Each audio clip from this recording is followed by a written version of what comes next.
Hello everybody, this is Mr. DSI Review, and today I'm bringing you guys a review of a Nintendo 3DS game, and that would be The Legend of Zelda Ocarina of Time 3D. Legend of Zelda Ocarina of Time has been regarded as one of the best games of all time, and for some of you, the question's going to be as simple as, I'm already familiar with Ocarina of Time, I have a copy of the original, is it worth it for me to get the new one? In short, I would say yes, but for some of you others, you might not be quite as familiar with it, or perhaps not familiar at all, so perhaps I'll explain a little backstory. The Legend of Zelda Ocarina of Time was originally released on Nintendo 64 in 1998, and it was the jump with the Legend of Zelda series going from 2D to 3D, and it was very critically acclaimed, and as I mentioned before, it's regarded as one of the best games of all time. It was re-released on the GameCube with the Legend of Zelda Collector's Edition, and also on the Wii Virtual Console. And now it's been remade for Nintendo 3DS with highly upgraded graphics, slightly improved gameplay, and the 3D effect. The general story is that you play as Link, a young character who has to save Hyrule, and you have to start out by collecting 3 spiritual stones by going through 3 dungeons. You need to do this so that you can get the Master Sword to defeat the main antagonist, Ganondorf. However, as you head to the Temple of Time after collecting your 3rd spiritual stone, you find out that the Princess Zelda has to flee from Ganondorf, and she escapes. However, she tosses you the Ocarina of Time so you can open the Door of Time in the Temple of Time. However, something goes wrong as you grab the Master Sword, and instead, Ganon unfortunately gains a lot of power, and you are unable to stop him. The next thing you know, it's been 7 years and you're an adult, and now you have to round up the 6 sages to collect medallions. Naturally, you have to go through more dungeons, and then you can finally defeat Ganondorf. In total, the game has 8 main dungeons, or 9 if you count Ganon's castle, as well as 3 mini dungeons, 2 of which you are required to complete. In each dungeon, you'll get a new item, which you need to progress further in the dungeon and also in the game. And overall, the dungeons are very well designed. The game, namely with its dungeons, also has a very nice difficulty curve. The early dungeons are much easier and progressively get harder as you go through them until you get near the end of the game, in which case the dungeons start to cut you a little bit of slack. Again, the dungeons are very well designed and none of them are quite too easy or quite too hard, though the Water Temple has gained some notoriety for being very difficult. However, veterans of Legend of Zelda Ocarina of Time should know that things have slightly been changed around to make the Water Temple easier. This brings me to my next point, the bottom screen. On the bottom screen, you see the map of whatever floor you might be on, or the overworld if you're not in a dungeon. You also have 4 items assigned to buttons, 2 being X and Y, and 2 being only used by the touchscreen. Unlike in the original Ocarina of Time, boots, such as the iron boots, are now counted as items, so it's much easier to put them on or take them off, and this is why the Water Temple has been made easier. It also saves some time and is overall just more convenient. Speaking of convenience, it's very easy to switch the inventory and assign new items, or to the gear screen to change tunics, weapons, or shields. In addition to the main attraction of Ocarina of Time, this being the primary quest and dungeons, there are also lots of side quests for you to do, as well as plenty of mini-games to play and lots of exploration. Perhaps the most notable side quest in Ocarina of Time is the Gold Skulltula side quest. In the entire world, scattered in the overworld, in various areas, and in dungeons, there are 100 Gold Skulltulas, and whenever you defeat one, it'll drop a token. If you collect a certain amount of tokens, you can bring them to a house in Kakariko Village and receive rewards. You'll receive rewards for 10, 20, 30, 40, 50, and all 100 tokens. However, unlike, for example, the rabbits and spirit tracks, golden skulltulas are easier to obtain, and even though there's more of them, it's not like you only get one chance per area to get them. In spirit tracks, you could easily mess up when catching a rabbit, but in Ocarina of Time, you really can't mess up trying to get a golden skulltula, because once you defeat it, the token will stay there until you decide to grab it.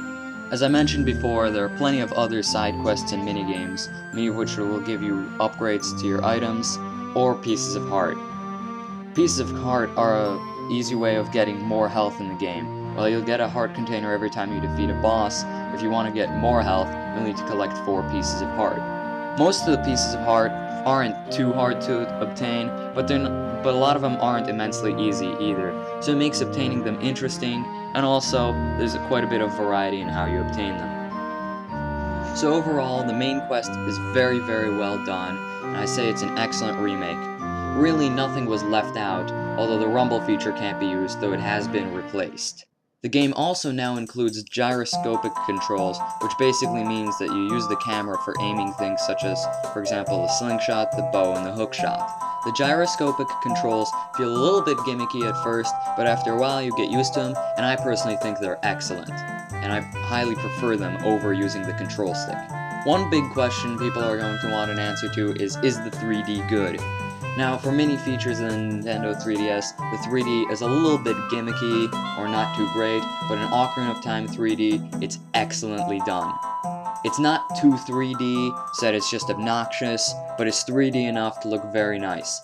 Personally, when I would play with it, I'd keep the 3D maybe 40 to 50% up. However, I should mention that most of the time I still do play in 2D.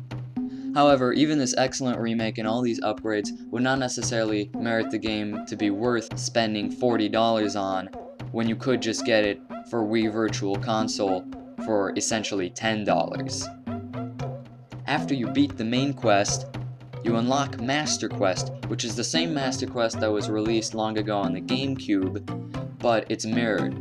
The Master Quest is far more challenging, and while most of the overworld and tasks you have to do remain the same, the dungeons are highly rearranged and far more challenging. Additionally, enemies deal twice as much damage, so if you're quite the veteran of Ocarina of Time, you'll probably enjoy this because of the challenge it'll provide you with. In addition even to this, there's also a boss rush mode. After you get the Prelude of Light, which you can get right after the Forest Temple, which is the 4th dungeon, if you go to your home in the Kokiri Forest, which is the starting area, and you use the bed, you can relive battles, and that's where you can fight old bosses or go on a full boss rush. This mode is pretty fun in its own, however, you can only access it by using your bed, and I really wish you could access it from the main menu. The annoying thing about it is that you can only fight the bosses you've already fought so far in your quest, which means that on each file, the stats and records for your boss rush mode are going to be unique, and so basically you need a completed or near completed game file to truly enjoy boss rush mode. However, this in itself isn't a huge issue because you can have up to 6 files in the game, 3 of the main quest and 3 of the master quest. So overall, the graphics have been immensely revamped and look absolutely beautiful, especially with the 3D effect turned on. The game is as good as it ever was, and the music is the same as are the sounds. I can't tell if they've been slightly remastered, but the music still has that excellent classic feel to it that brings back old memories. Controls are excellent as well, though sometimes I find the 3DS's circle pad to be a little bit annoying to use precisely. Overall, I would highly recommend this game, whether you're a veteran to the Legend of Zelda series or you've never picked up a Zelda game before.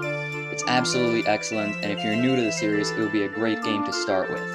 It has plenty of content because of the Master Quest and the Boss Rush modes, and the main quest had quite a sizable amount of content on its own anyway. If you're new to the game, your first playthrough of the main quest can easily take 15 to 20 or maybe even more hours. Additionally, you can also obtain a horse in the game called Epona. While this isn't required to beat the game, it'll speed up transportation, and it'll also allow you access to a side quest and another minigame. So that's about it. I hope the review helped you out.